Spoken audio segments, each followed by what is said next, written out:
도 새롭고 희망찬 하루를 허락해 주셔서 감사합니다. 주님의 크신 도움을 받아서 이때까지 왔습니다. 지금까지 베푸신 은혜를 힘입어 주님 다시 오시는 그날까지 기쁨으로 맡은 역할 또 사역 잘 감당하기를 원합니다. 오늘 하루 우리를 만나는 많은 이들에게 예수님의 사랑을 잘 전달하게 하시고 믿는 우리를 통하여 이웃들이 힘을 얻고 삶의 소망을 갖게 하옵소서. 말씀 앞에 섭니다. 하나님께서 우리에게 하고자 하시는 말씀을 깨닫게 하시고 말씀을 붙들고 기도하여 어제보다 오늘이 더 성장, 성숙하는 성도 되게 하옵소서. 이 아침 감사의 예물로 주님 앞에 드린 손길이 있습니다. 말씀 안에서 순종하는 가정 되도록 기도합니다 라는 기도의 제목이 아름답게 응답될 수 있도록 은혜 베풀어 주시옵소서. 감사드리며 예수님의 이름으로 기도합니다. 아멘. 하나님의 말씀 신명기 32장입니다.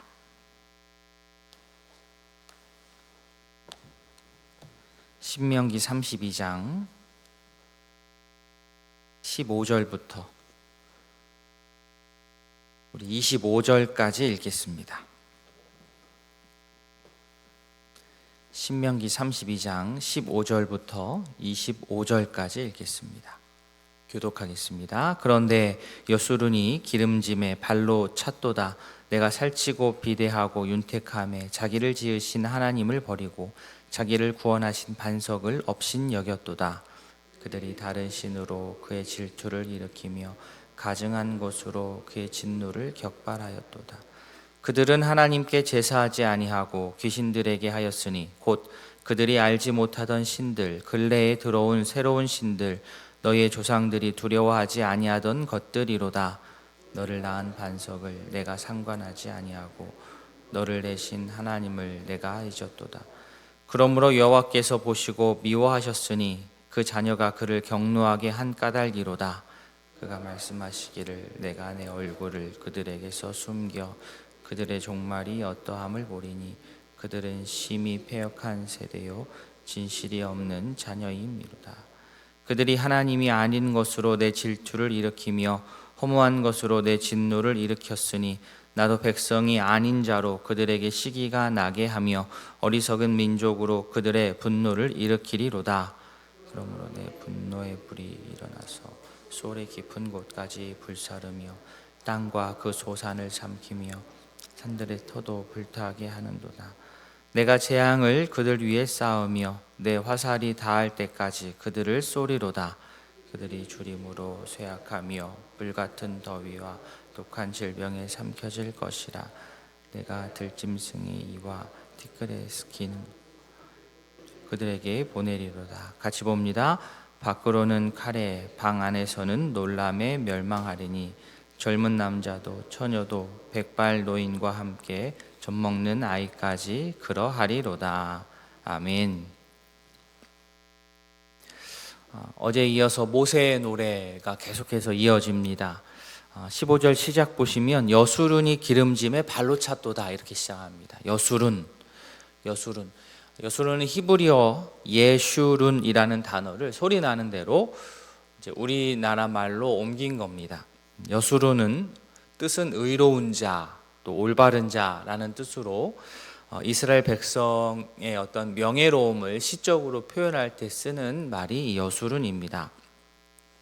따라서 이스라엘이라고 할 수도 있지만 여수룬이라고 하면 이스라엘이 하나님의 사랑을 받아서 의로운 자가 된다 이런 뜻입니다. 그런데 오늘 본문에서 이스라엘은 이렇게 좋은 이름, 이렇게 귀한 이름의 뜻과는 다르게 오히려 하나님의 은혜를 저버리는 그런 배은망덕한 모습을 보였습니다.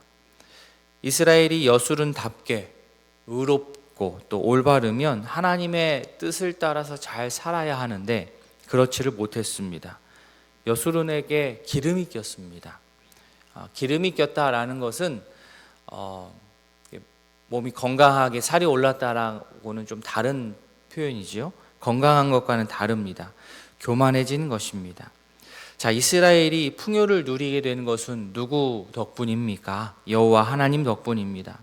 그런데 점점 살만해지니까 자신의 풍요가 어디서 왔는지, 자신의 풍요의 근원이 무엇인지를 서서히 잊기 시작했습니다. 그래서 결국 그렇게 잊고 하다가 보니까 결국 내가 잘나서, 지금 내가 누리고 있는 풍요는 내가 잘나서 내가 열심히 해서 누린다라고 착각하기 시작했습니다. 여술은, 의롭고 올바른 자인 이스라엘은 그 이름의 뜻과는 정반대로 의롭지 못하고 또 올바르지 못하게 행했습니다. 하나님의 은혜를 잊어버리고 넉넉한 음식에 취해서 실컷 먹기만 하다가 자신을 구원하신, 자신을 먹이신 하나님을 업신여기고 오히려 하나님께 반기를 들었습니다. 성도인 우리도 마찬가지입니다. 이 자리에 있는 우리 모두는 우리가 기름졌다라고 생각하지 않을지 모르겠습니다. 그러나 잘 생각해 볼 일입니다. 외적으로 내가 재력이 많고 적고를 떠나서 이 문제는 하나님 앞에서 개별적으로 다루어야 할 문제입니다. 우리 몸에 나도 모르는 사이 기름이 많이 꼈습니다. 하나님께서 주신 복을 진짜 복으로 내가 안다면 그 복을 악용할 수는 없습니다. 그런데 언제부턴가 내가 지금 누리고 있는 이 복된 것들이 하나님의 은혜가 아닌 당연한 것으로 생각을 하기 시작하면 점점 세월이 갈수록 세상이 풍요로워지면서 나의 입은 즐거워지고 나의 배는 든든해지고 나의 등은 따뜻해지는데 점점 하나님으로부터 멀어지고 하나님과의 나의 관계가 소원해지고 내가 누리고 있는 이 은혜가 어디서부터 왔는지조차 우리가 잊어가기 시작합니다. 바라기는 하나님께서 허락하신 이 은혜를 망각하여서 하나님을 반역하는 일이 생기지 않도록 우리 양식이 넉넉할 때나 혹은 부족할 때나 변함없이 하나님 앞에 나와서 그 은혜에 감사하며 영원토록 나의 삶의 주인 되어 주실 것을 우리가 끝까지 간구하는 깨어있는 주의 백성이 되기를 소망합니다. 배에 기름이 끼고 하나님의 은혜를 망각하는 교만이 나도 모르는 사이에 내 몸 가운데 계속해서 들어차면 이 최종 단계는 어느 것이냐면 우상 숭배입니다. 우상을 찾게 됩니다. 다른 신을 찾습니다. 귀신들을 찾습니다. 요즘 유행하는 신을 찾습니다. 17절이 그 내용입니다. 이스라엘은 하나님께 제사하지 않고 귀신에게 했습니다. 근래에 들어온 새로운 신들, 요즘 유행하는 신들을 찾았습니다.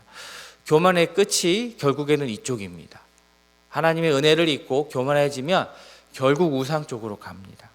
이스라엘은 그들 생명의 근원이신 여호와 하나님을 버렸습니다. 하나님을 잊었습니다. 자, 그러면 우리는 이렇게 되지 않으려면 어떻게 해야 되겠습니까? 지금껏 나를 인도하신 하나님의 은혜를 의도적으로 계속해서 기억하고 고백하고 또 찬송해야 됩니다. 그렇지 않으면 자꾸 우리 마음에 기름이 낄 것이고 하나님의 은혜를 결국 망각하여서 결국 정말 말도 안 되는 그러한 새로운 우상에게 우리의 마음을 주고 있을 것입니다. 바라기는 하나님의 놀라운 은혜를 날마다 새롭게 기억하고 고백하는 그러한 주의 백성들이 다 될 수 있기를 소망합니다. 자, 하나님의 은혜를 저버리고 우상을 따르는 백성을, 자, 그렇다고 하나님께서 가만두지 않으시지요.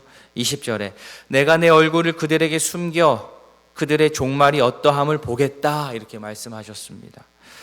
이스라엘 백성들이 신이 아닌 것들을 신이다 라고 말하고 섬겨서 하나님의 마음을 격동시킨 것처럼 오늘 본문에는 질투를 격동하게 했다고 하는데, 그렇게 하면 하나님께서 가만히 있지 않으셔서 이제 여호와 하나님께서 이스라엘 백성이 아닌 다른 백성들을 하나님의 백성으로 삼아서 똑같이 이스라엘 백성들의 마음을 격분시키실 것이다.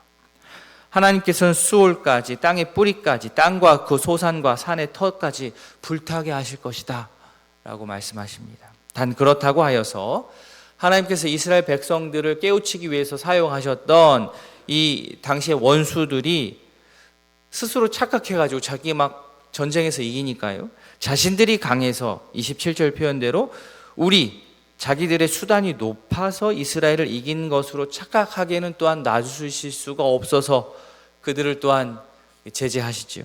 즉 이스라엘은요, 결국 이렇게 하나님의 징계를 겪을 때, 주변 민족을 통해서 자신들이 징계를 겪을 때 재빨리 돌이켜야 합니다.